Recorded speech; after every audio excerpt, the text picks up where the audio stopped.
pourquoi Dieu va-t-il sortir son peuple pour lui donner le rocher? Parce que la sortie d'Égypte, c'est quoi la sortie d'Égypte? C'est Dieu qui dit, il faut que je sorte mon peuple. Parce que s'il continue de bâtir dans l'argile et la brique, mais ce peuple va mourir littéralement. Il faut que je le sorte de la matrice fermée d'Égypte pour lui donner le rocher. Et on passe dans deux dimensions différentes. Le temple de Jérusalem n'a jamais été bâti par des briques. Est-ce que vous le saviez? Le temple de Jérusalem est bâti par la pierre. Ce sont des rochers, des pierres taillées qui ont bâti le temple, jamais la brique. D'ailleurs, aujourd'hui, même que le temple a disparu, les fondements sont restés. Ce qui est extraordinaire en Israël aujourd'hui, lorsqu'on parle du temple de Jérusalem, c'est qu'en réalité, il est bâti sur quoi le temple? Mes amis, écoutez-moi, si je vous dis, écoutez bien. Le temple de Jérusalem est bâti sur le rocher, sur la pierre, non pas sur la brique. Lorsque tu vois aujourd'hui en Israël et que tu regardes ce qui reste de Jérusalem, on nous dit que dans les fondations se trouvent les pierres de fondement du temple, oui ou non? Parce que le fondement, mes amis, écoutez, le fondement ne peut jamais disparaître.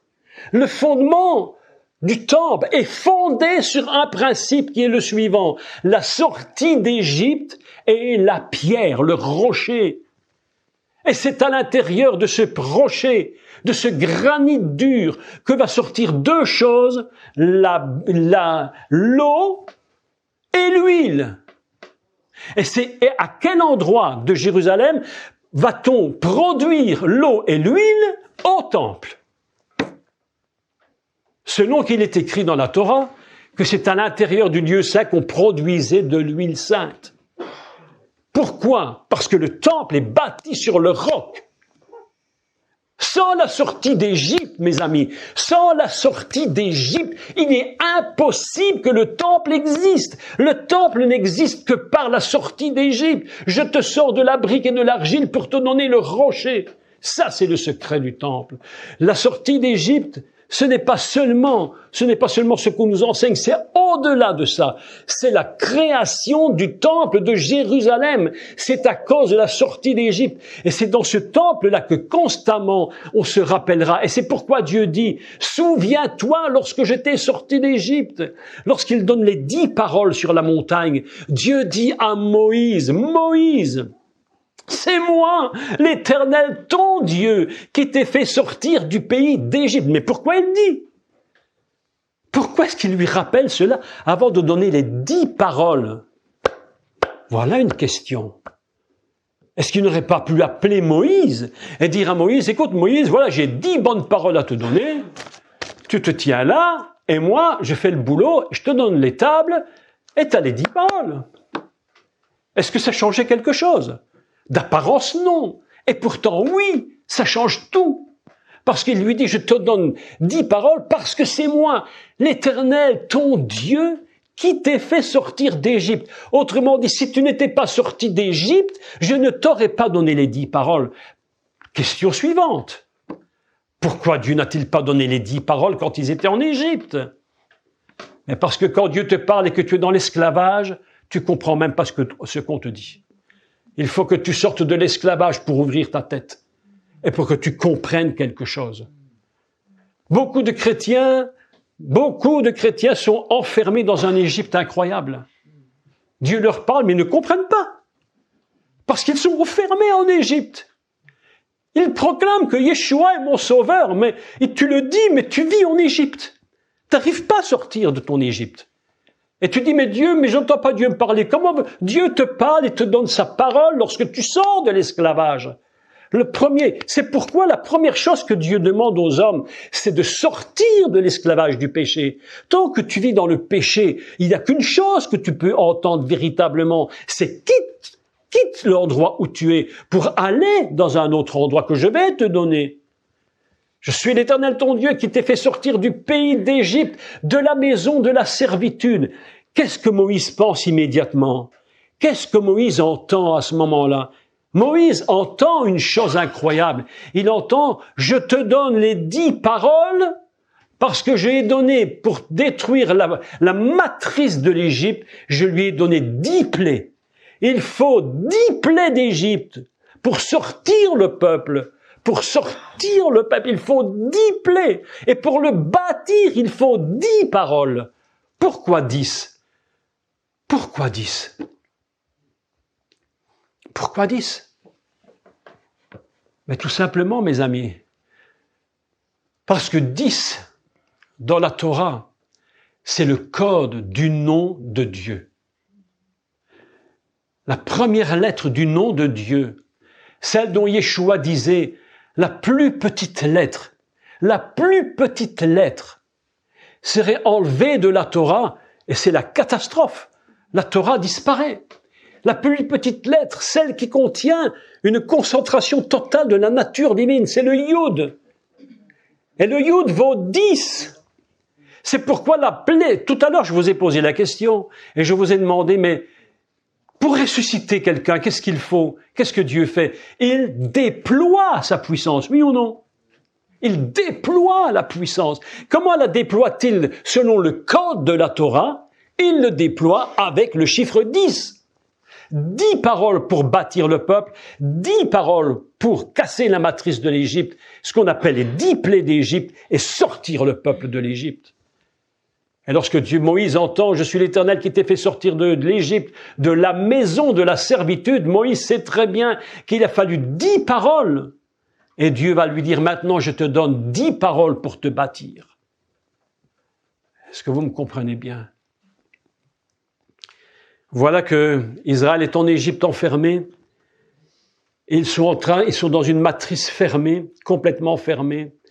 Et ils sont dans une situation où ils vont bientôt disparaître. Vous savez, un enfant dans le sein de sa mère, lorsqu'il est dans l'utérus de sa mère, il peut mourir. Il y a des enfants mort-nés. Des enfants mort-nés, des enfants qui naissent avec difficulté. Des enfants qui sortent par la tête normalement, d'autres par le siège, c'est très compliqué. Écoutez maintenant ceci. Une histoire de fou. Une histoire de fou. Si tu es prêt à devenir fou avec moi, rentrons dans la folie. Je vais te faire une traduction littérale du texte hébraïque. Traduit mais complètement faux en français. Traduit mais complètement erroné. Je vais vous refaire une traduction littérale, d'accord? Quelque chose que tu n'as jamais entendu de ta vie probablement. On va être fous ensemble. Soyons fous. Écoutez ceci. Lorsque le Pharaon, pour rappeler au passage que Pharaon se traduit par 2 mots, paro, ça veut dire la mauvaise bouche. P, en hébreu, c'est la bouche. Ro, dans ce cas présent, c'est mauvais. Pharaon traduit littéralement la mauvaise bouche. Bon, ils n'ont pas tous été mauvais, mais la traduction littérale. Écoutez ceci maintenant. Tu vas bien comprendre. Tu vas bien comprendre le texte. Tu vas bien comprendre. On leur a posé donc des ouvrages avec cruauté. Il n'y a rien de pire, mes amis, écoutez. On leur imposait des ouvrages avec cruauté. Vous savez que lorsqu'on fait un avortement, c'est une cruauté inimaginable. Inimaginable. On arrache l'enfant vivant, on le découpe en morceaux. C'est des choses absolument incroyables. Pourquoi est-ce qu'on leur donnait de la cruauté? Pour les détruire. Le but de Pharaon, c'est qu'il ne se multiplie pas. Pharaon voulait enlever la semence. En enlevant les hommes, il tira la semence, il gardait la matrice féminine en se disant probablement, si les femmes continuent à vivre, les mâles égyptiens pourront se reproduire avec les femmes hébreux. Tuons les garçons. Écoutez le texte. Ici, les sages-femmes, elles sont, je parle encore aux machos, mais franchement, tous ces hommes qui n'aiment pas les femmes, franchement, ils ont vraiment rien compris grand-chose. Non, mais je vous dis franchement, Dieu utilise les femmes pour sortir son peuple d'Égypte. Il utilise Séphora. Et maintenant, il va utiliser ce qu'on appelle Meyaldot, les accoucheuses, celles qui donnent de la vie. On devrait traduire littéralement les enfanteuses, celles qui donnent de la vie. mealdot. Écoutez ceci. Verset 15, chapitre 1, écoutez bien. Traduction littérale, je vais la faire. D'accord? Écoutez bien le texte. Impressionnant. Le roi d'Égypte parla aussi aux sages-femmes des Hébreux. On est ici dans une histoire d'accouchement. On va mettre les enfants au monde. On va mettre au monde des enfants. Écoutez bien. L'une s'appelait Shifra et l'autre Poua. Shifra, c'est un mot qui a un sens d'embellir, d'améliorer. Embellir et améliorer. Quelque chose qui va plaire. Et Poua, écoutez, Poua, c'est très, très, très, très fort comme texte. Écoutez bien. Poua, c'est un sens de ranimer, de respirer, de crier. Écoutez bien. Qu'est-ce que c'est qu'un enfant qui vient au monde? Qu'est-ce que c'est? Comment ça se passe? Bien évidemment, l'enfant va sortir de l'utérus de sa mère. Première chose qu'on attend, c'est qu'il crie. Qu'est-ce qu'on fait? On le prend par les pieds, on lui donne une bonne fessée, pam, pam, pam, pam. Et l'enfant, première fessée de sa vie. Ben, on plaisante. Et pourquoi? C'est pour dégager les poumons et va lui permettre de respirer. D'ailleurs, Poua, ça a un sens de respirer, de ranimer. Que va faire la sage-femme? Elle, qu'est-ce qu'elle va faire? Pourquoi Dieu choisit il choisit Shifra et Poua? Parce qu'une a le pouvoir de redonner de l'embellissement au peuple. Prophétiquement, le peuple est en train de se détruire moralement. Il est complètement oppressé. Mais Shifra, elle a le pouvoir d'enfanter quoi? De l'embellissement. Et Poua, elle a le pouvoir de ranimer et de donner de la respiration et de permettre à l'enfant de crier. Non, mais c'est un truc de fou, ça. C'est une histoire de fou, ça. On est en train de faire un cours d'obstétrique, là, c'est incroyable. Et voilà que nous sommes ici avec un peuple d'Israël qui est bien dit. Écoutez la suite du texte. Maintenant, je lis en français et puis je traduis en hébreu, français, littéralement. C'est absolument une folie. Je lis tout le texte. Quand vous accoucherez, donc l'une Shifra, l'autre Poua, il leur dit, c'est Pharaon qui parle à ces deux femmes. Quand vous accoucherez les femmes hébreux, et que vous verrez les sièges, si c'est un garçon, faites-le mourir. Vous imaginez. Si c'est une fille, laissez-la vivre. Écoutez la suite. Mais les sages-femmes craignirent Dieu et ne firent point ce qui leur avait été dit, ce que leur avait dit le roi d'Égypte. Elles laissèrent vivre les enfants. Le roi d'Égypte les appela. Il leur dit, mais pourquoi avez-vous agi ainsi? Les avez-vous laissé vivre les enfants?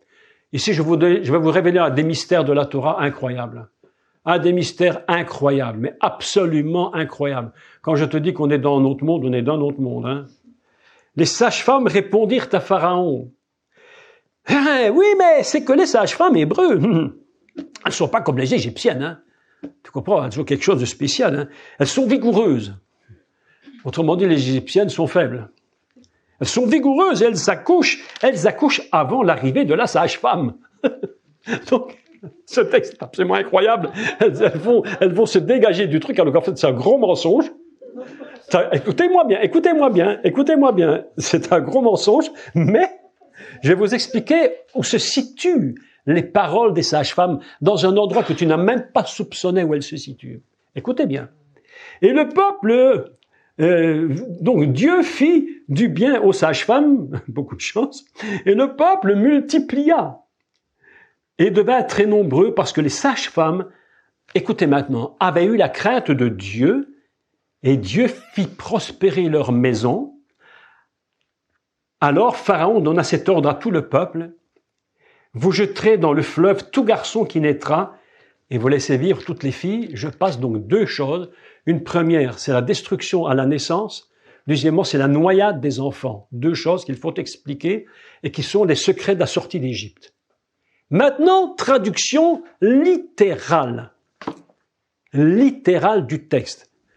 Verset, je reprends le verset 15 et je traduis littéralement. D'accord?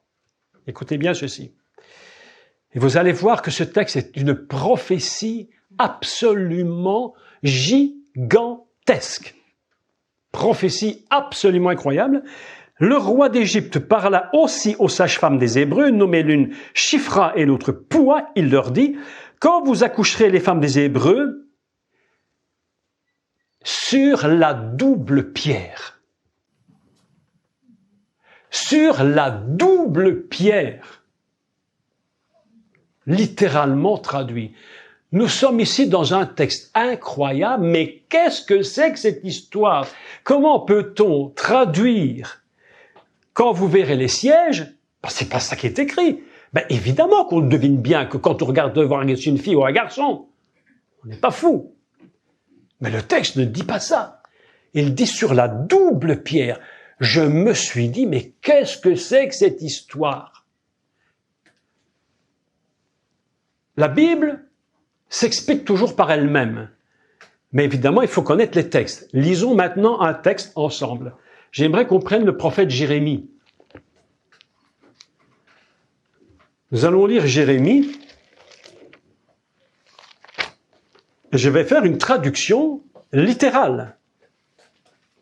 Vous imaginez qu'on parle de la sortie d'Égypte, il faut préparer le terrain pour comprendre comment il sort d'Égypte. C'est pas évident, hein? Ça demande de l'explication. Est-ce que vous me suivez bien? Vous me suivez? Ok. Restez bien connectés parce que c'est pas facile. Hein? Jérémie, chapitre 18. On est en train de parler ici, dans le chapitre 18, de la formation du peuple d'Israël. C'est-à-dire de mettre le peuple d'Israël dans un endroit entre les mains de ce qu'on appelle le Yotzer. Qu'est-ce que c'est que le Yotzer? En hébreu, le Yotzer, c'est apothier. C'est le même mot qui va être utilisé, la même racine qui est utilisée pour dire au commencement du monde, Dieu a formé Adam. Écoutez bien le mot. Dieu forma Adam, Vaitzer, et il a formé Adam. Je tiens à préciser une chose tout à fait surprenante, c'est que, écoutez bien, écoutez-moi bien, suivez-moi bien, c'est compliqué, mais je suis obligé d'expliquer pour révéler le secret. Vaitzer, c'est il sortit Adam. Il a pris la terre et il l'a formé et il a sorti Adam. Et dans le mot Vaitzer, il y a une faute de conjugaison. Dans la Torah, une faute de conjugaison. Volontaire. Volontaire. Il y a deux yud, c'est-à-dire deux fois la notion de créer en haut et en bas. Lisons maintenant le texte. Le potier Yotzer. Et je lis Jérémie 18. Et je fais la traduction littérale. La parole fut adressée à Jérémie de la part de l'Éternel en ces mots. Lève-toi, Koum, lève-toi et descends. Écoutez bien, écoutez les mots. Écoutez les mots. Descends, pas monter, descends. On a donc deux idées. Koum, lève-toi et descends. Lève-toi et descends. On appelle ça la gymnastique. 1, 2, 1, 2. Koum, lève-toi et descends. Écoutez bien, écoutez pourquoi c'est écrit. Le texte va nous dire ceci. Là, je te ferai entendre mes paroles. Je descendis dans la maison du potier et il travaillait sur quoi? Eh bien, vous traduisez pas bien. Il travaillait sur la double pierre. Il travaillait sur la double pierre. Hav Naim. Hav Naim. Qu'est-ce qu'une pierre? Even. Hav Naim, on peut traduire sur la double pierre. Mais qu'est-ce que c'est que la double pierre? Monte et descend. Eh bien, la double pierre, c'est quoi? C'est quand Dieu fait son peuple, ou ses enfants, il le fait sur une pierre en haut et sur une pierre en bas. Il le forme. La Bible nous enseigne que Dieu créa Adam dans son niveau céleste et il le forma dans le niveau terrestre. C'est-à-dire qu'il y a deux niveaux de pierre, il y a deux niveaux de tours. C'est ce qu'on appelle Avnaim, la double pierre. Et voilà que nous apprenons une chose incroyable, c'est que les femmes égyptiennes, les accoucheuses égyptiennes, hébreux, les doubles femmes hébreux, quand elles accouchaient, qu'est-ce qu'elles voyaient? Écoutez bien le texte, écoutez le texte. Complètement caché. Qu'est-ce qu'elles voyaient, ces femmes, ces sages-femmes? On peut dire qu'elles étaient vraiment sages. Qu'est-ce qu'elles voyaient? Est-ce qu'elles voyaient le sexe de l'enfant? Évidemment! Évidemment! Mais elles voyaient autre chose. Elles voyaient la double pierre. Celle d'en haut et celle d'en bas. Et lorsqu'elles étaient en train d'accoucher, elles voyaient que l'enfant qui allait naître, le garçon qui allait naître, était d'abord formé en haut. Dieu l'avait formé en haut et en bas, c'était autre chose. Pharaon, lui, il voit autre chose. Qu'est-ce qu'il voit, Pharaon? Il voit ce qui se passe en bas. Les sages-femmes voyaient ce qui se passait en haut. C'est pourquoi chaque accouchement que les sages-femmes pratiquaient en Égypte, elles avaient une dimension complètement différente. Elles étaient des femmes qui étaient fortes. Elles avaient une dimension complètement bâtie dans le céleste. Les enfants, écoutez, c'est tellement incroyable ce que je vous dis. C'est qu'on est en train de comprendre pourquoi Moïse lui-même était un enfant bâti d'abord en haut. Si vous retournez le nom de Moïse, vous prenez le nom Moshe, vous retournez le nom de Moshe, qu'est-ce que tu lis? Hachem? Hachem, le nom de Dieu. Moïse complètement bâti en haut. À quel niveau est-il bâti en haut? Eh bien, mes amis, pour faire un petit peu d'hébreu très simplement, pour vous expliquer rapidement, quand tu retournes le mot Hashamaim, qui veut dire les ciels, tu retournes Hashamaim, qu'est-ce que tu lis? Un autre mot. Tu lis trois mots hébreux. Mais c'est incroyable. Je te dis les cieux, et tu comprends les cieux, ou le ciel. Mais lorsque tu retournes la Torah et que tu lis à l'envers, tu lis autre chose. Hashamaim retourné, tu le lis, c'est Hachem, Shemo Maim, retourné, de l'eau, son nom est Moïse. De l'eau, son nom est Moïse. Il est complètement bâti sur la pierre d'en haut. Il est construit en haut. Et il va sortir où? En bas. De quoi va-t-il sortir? De l'eau. On nous dit que Moshe a été puisé de l'eau. Il bâtit sur la pierre d'en haut, sorti de la pierre d'en bas.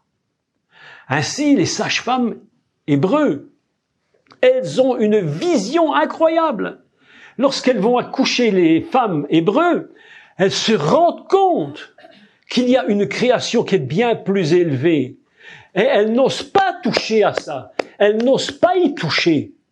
Parce qu'elles disent, mais là, il y a quelque chose de Dieu dans ces naissances. Mes amis, ces naissances sont des choses divines.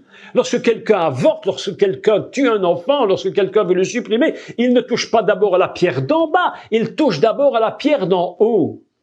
Et c'est pourquoi le potier, dans le prophète Jérémie, qu'est-ce qu'il dit, le potier? Il dit, descends à la maison du potier. Et là, il est en train de faire un vase, de bâtir Israël sur la double pierre.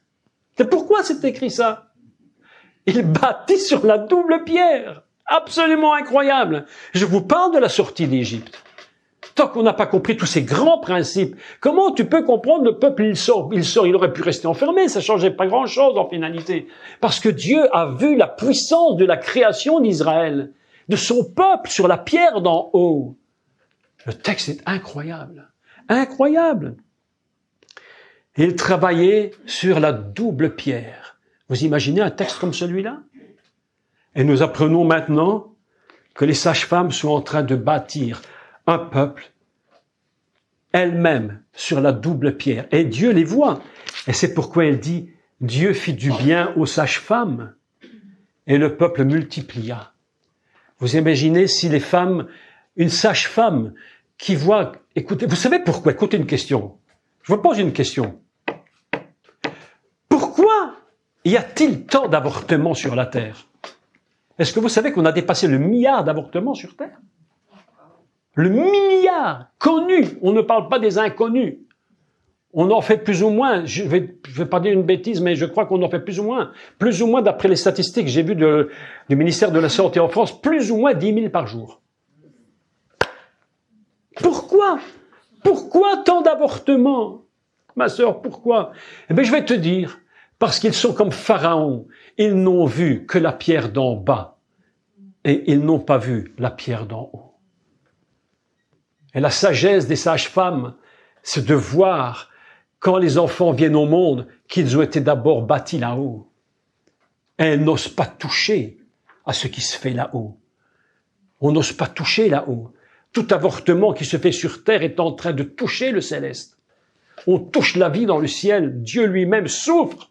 Dieu pleure. À chaque fois qu'on tue un enfant, il pleure. Dieu, je ne sais pas si vous pouvez entendre les hurlements de Dieu, mais ce serait l'univers entier bouleversé. Et les sages-femmes, elles sont tellement sages qu'elles vont comprendre qu'il faut arrêter. On ne peut pas écouter Pharaon. C'est impossible. La bouche qui dit du mal ne peut pas avoir raison. C'est impossible. La bouche qui dit du mal, à un moment donné, il faudra bien fermer cette bouche définitivement. La sortie d'Égypte est en train de se préparer. Parce que si les sages femmes n'avaient pas eu la vision de la double pierre, Moïse ne serait pas né. Moïse ne serait pas né. Et Pharaon, voyant que ce stratagème, puisqu'il avait dit, faisons un stratagème, on va les prendre par la ruse, hein, on va les prendre. Il avait calculé son coup. Il avait dit, puisque c'est ainsi, la deuxième chose, je n'ai pas pu toucher la pierre et tuer les enfants, noyons-les. Noyons-les. T'imagines? Tu prends un enfant, tu les jettes dans la rivière, il se noie, sous les yeux de sa mère, de son père, de ses frères, de ses sœurs. Noyons-le. Mais ce que Pharaon n'avait toujours pas compris, c'est que ce qu'il fait en mal, Dieu le tourne en bien. Et l'enfant qui est né, Moshe qui est né, lui, il est bâti sur Hachem. Là-haut, Hachem a créé Moshe.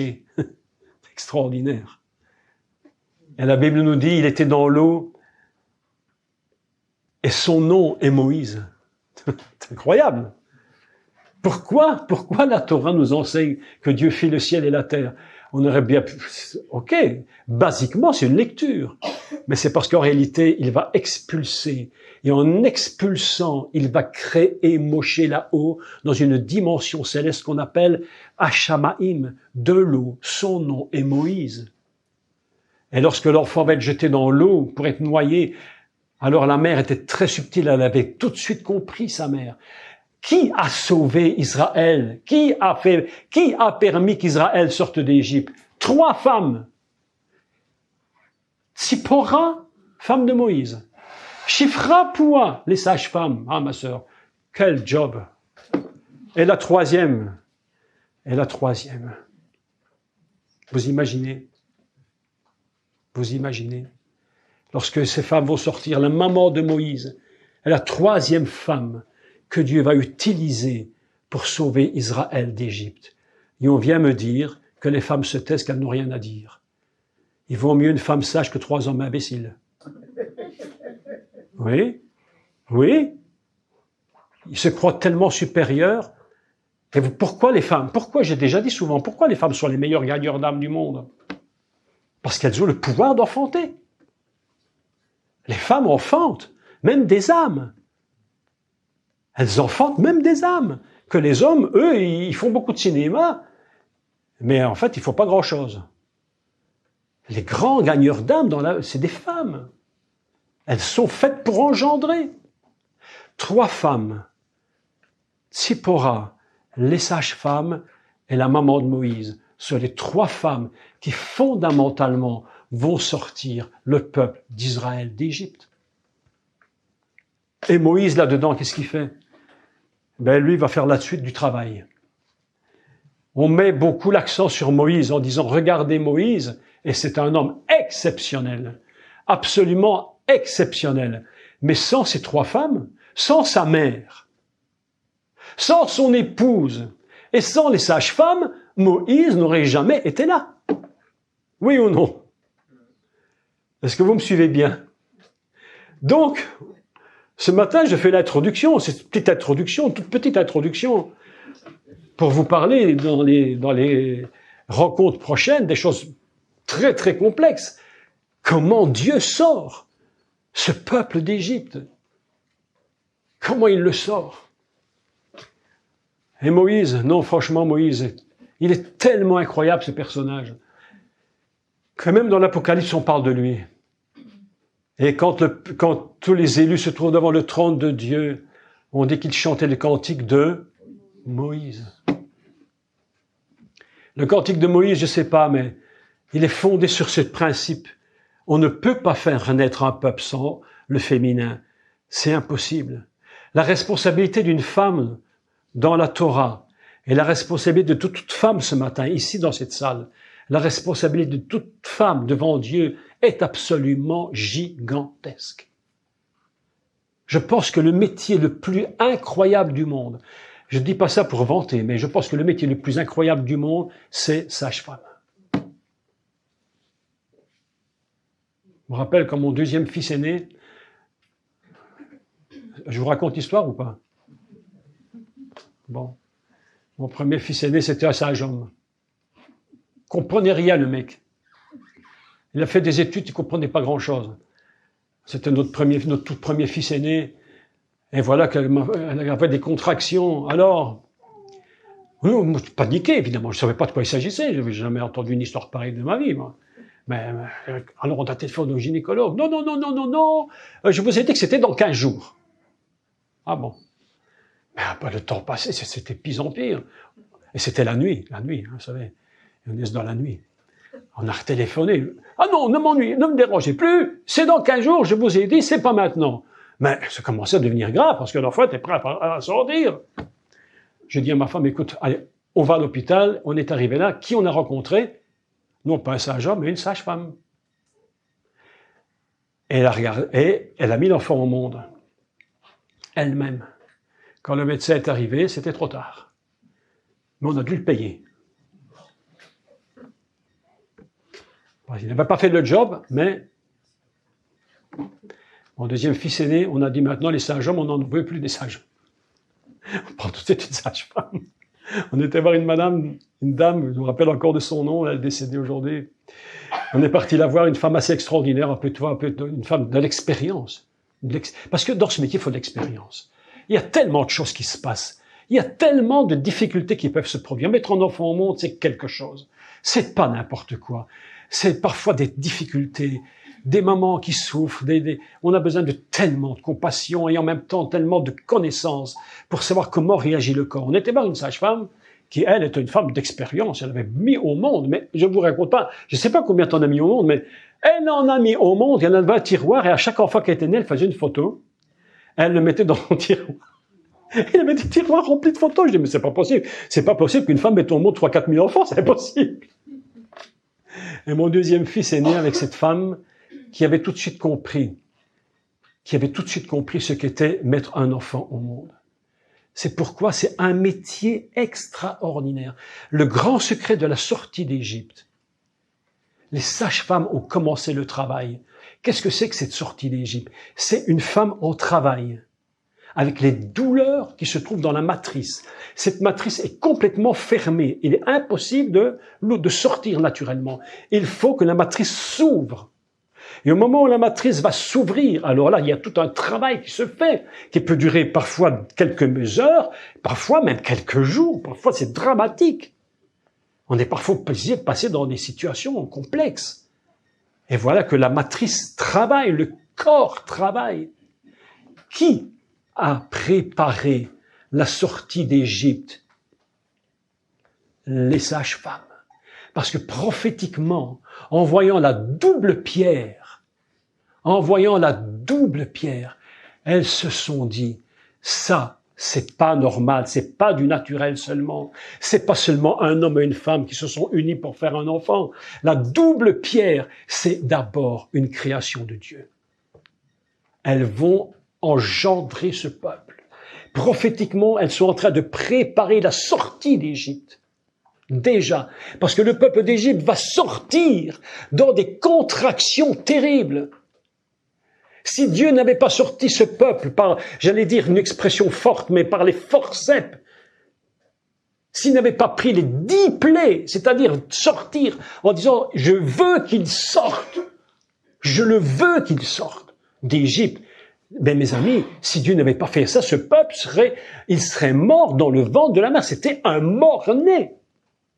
Et il va y avoir une bataille incroyable entre la sortie du premier fils qui s'appelle Israël et la sortie du premier fils de Pharaon, le Béror du Pharaon et le Béror, le premier-né d'Israël. Le combat sera terrible. Terrible. La sortie d'Égypte, je vais clôturer maintenant, et puis tout à l'heure on continuera à la suite. Parce que la suite, c'est vraiment, je vais vous parler des contractions d'Israël. Les contractions d'Israël. Les contractions sont terribles. Parce que ça commence de là et puis ça part vers le bas, si je ne me trompe. Tu sens la douleur et puis ça pousse. À chaque fois qu'une plaie d'Égypte va se mettre en place, le peuple va commencer de sortir comme s'il allait vers l'extérieur. Incroyable. La dernière, je vous expliquerai ça tout à l'heure. Pas maintenant. Comment ça s'est passé dans l'utérus égyptien? Comment il est sorti, ce peuple? Qu'est-ce que c'est que Pessah? C'est une libération qui, chaque nouvelle naissance, chaque être humain qui naît de nouveau, écoutez bien, chaque être humain qui naît de nouveau, c'est un accouchement. Et parfois, vous avez constaté combien il faut prier, combien parfois les gens doivent passer par des épreuves difficiles pour que, comme des contractions, pour qu'à un moment donné, enfin, ils sortent. C'est ça, Israël. La sortie d'Égypte, c'est un accouchement. Difficile. On a échappé de justesse à un mort-né. De justesse, ils ont échappé à un mort-né.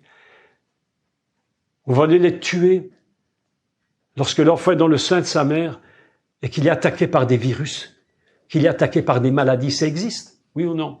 Oui. Ça le tue. Ça le tue. Mais lorsque l'enfant on va devoir le sortir plus rapidement pour qu'il échappe à cela. C'est toute l'histoire d'Israël. La fête de Pessah, c'est une libération. Chaque nouvelle naissance, vous avez remarqué comme parfois il faut prier longtemps pour que les gens se donnent au Seigneur. Et que parfois ces gens passent par des épreuves compliquées. On dit, mais pourquoi? On dit, mais si Dieu existait, il ne ferait pas ça. Mais Dieu sait pourquoi tu passes par des difficultés terribles. Il sait pourquoi tu souffres parfois avant de venir que tu naisses de nouveau. D'ailleurs, Nicodème avait compris. Il dit, mais comment un homme peut sortir du sein de sa mère? Il est déjà sorti une fois, il ne va pas sortir 2 fois. Mais c'est parce que mes amis, écoutez-moi bien, Nicodème, qu'est-ce qu'il voyait? Nicodème voyait la pierre du bas. Yeshua voyait la pierre du haut. Est-ce que vous me suivez bien? C'est compliqué, hein? J'ai l'impression que je suis un peu compliqué. Mais j'espère que vous suivez bien mon raisonnement. C'est pour vous dire que lorsqu'on parle de Pessah, c'est passer de l'autre côté, c'est passer au-dessus de ce qui se passe à l'intérieur. La matrice est fermée, elle est noire. D'ailleurs, la dernière plaie d'Égypte se passe où? Dans les ténèbres. La 9e plaie, c'est quoi 9 pour une femme enceinte? 9 mois, c'est quoi? 9 mois? C'est une femme enceinte va mettre au monde à 9 mois. Le premier jour de l'enfant, c'est 10.